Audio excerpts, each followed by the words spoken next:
Hi, I'm Karen. We're here at Montavilla Sewing Center, and today we're talking about the Brother BQ950. In this video, I'm going to show you how to make buttonholes.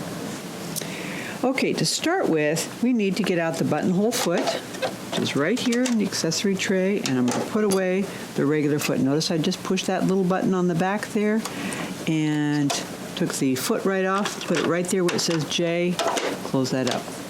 Okay, this is what the buttonhole foot looks like. It's going to measure the length of the button based on when you put your button in there, and it's going to make the correct size of buttonhole. So we're going to put this on the machine. Make sure you put it on so that the button is towards the back there like that. And that little bar, if you need to lift up the presser foot a little bit, you can do that. Put that right on there like that. Now, this does not have a slit anywhere to put the thread, so I'm going to take my piece of fabric and just take a stitch and a single stitch, and that pulls the thread underneath the foot, just like that. So at this point we need to choose a buttonhole.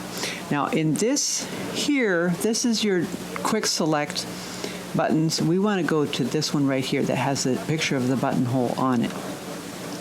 And that's this group of stitches here. I like the square end buttonhole. It makes for a nice standard buttonhole for most applications. So that's number 80, 80. And we've chosen that. It says to use foot A. As soon as I've chosen this, I'm going to pull down this buttonhole lever back here. It's also got a picture of a buttonhole on it. I like to do it in that order because that reminds me to pull this down. Okay, when you are sewing a buttonhole, you want to use 3 layers, either 2 layers of fabric with a piece of interfacing in between, or 3 layers of fabric. And I've seen this done on the front placket of nice dress shirts. Then, since the machine is going to know how long to make your buttonhole, you don't need to mark both ends of the buttonhole. Just the center line and the beginning mark. Right there, just like that. Okay, now, oh, by the way, I'm using this pen. This is called the friction pen. With friction, either using this little eraser tip or with a hot iron, these marks will disappear on light colored fabric.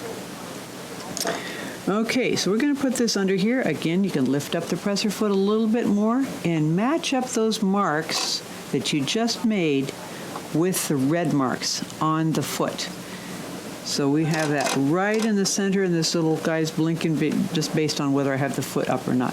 Now, another thing you want to have is the edge of your fabric parallel with the edge of the foot. That's also important. And then the thread tail, you're going to be having it to the right. That's because if you're sewing a shirt, the body of your shirt is going to be to the left, so it makes sense to have your thread tail to the right. So we're ready to start sewing. You can actually start sewing this with the foot control disconnected and using your start-stop button, but I'm going to just show it to you with the foot control connected. Start out hanging onto that thread tail, just give it a little bit of pressure as it makes its first few stitches. Notice how it marches towards the back, marches towards the front, and then it does that zigzag. That way, the zigzag part is going to be going the same direction for both sides of the buttonhole. There we go. Gets to the end, I keep my foot on the pedal and see it makes a nice little locking stitch. At that point, I can just push the cutter button and it cuts the threads.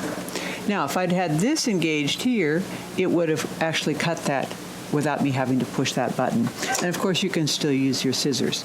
Now, with the way it is locked the stitches on the beginning at the end, and at the end, you don't need to tie any kind of knot. You can just cut your threads close to the fabric like that.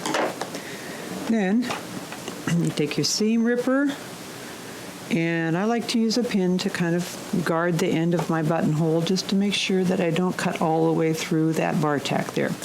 Take your seam ripper, start at the end of the buttonhole, and make sure that you're cutting right down the middle. You don't want to cut any of your stitches. I cut close to that. I like to reset it so I don't dull my seam ripper on that pin accidentally. Like that, straight on, and there I go.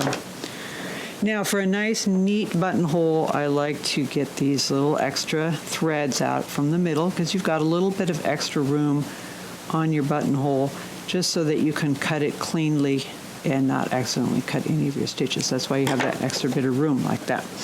Then, since we're sewing a sample buttonhole, and I always recommend you doing that, sew a sample buttonhole so that you know how it behaves on your particular fabric. We want to test this out to make sure it goes cleanly through there, and it does. It's a little bit snug, which it should be because you don't want your buttons to come unbuttoned by themselves, but it should go cleanly through there so it's easy to button your buttonhole. Now, if you have thicker fabric or a thicker button, you might want to make this a little bit longer, in which case, once you got it down there, give it another click this way to make it just a little bit longer. If, on the other hand, you find that this is too long, then just don't cut it quite as far. And that's how you could adjust your buttonhole to make it nice and even. So there's lots of different kinds of buttonholes you can make. You can make the round-ended buttonhole that you'd use for like a shank button, like for your jeans. There's buttonholes for sweaters, and there's even the beginning for a bound buttonhole right here. So have fun with your machine. Try these buttonholes out, and you'll find that it's a really easy way to make buttonholes on your garments. I hope you found this video to be helpful. If you have, give us a thumbs up. And if you have comments or questions, you can leave those in the area down below. We have lots of other videos on this machine and on other machines here on our Montavilla YouTube channel. So stay tuned. Thanks for watching. Bye.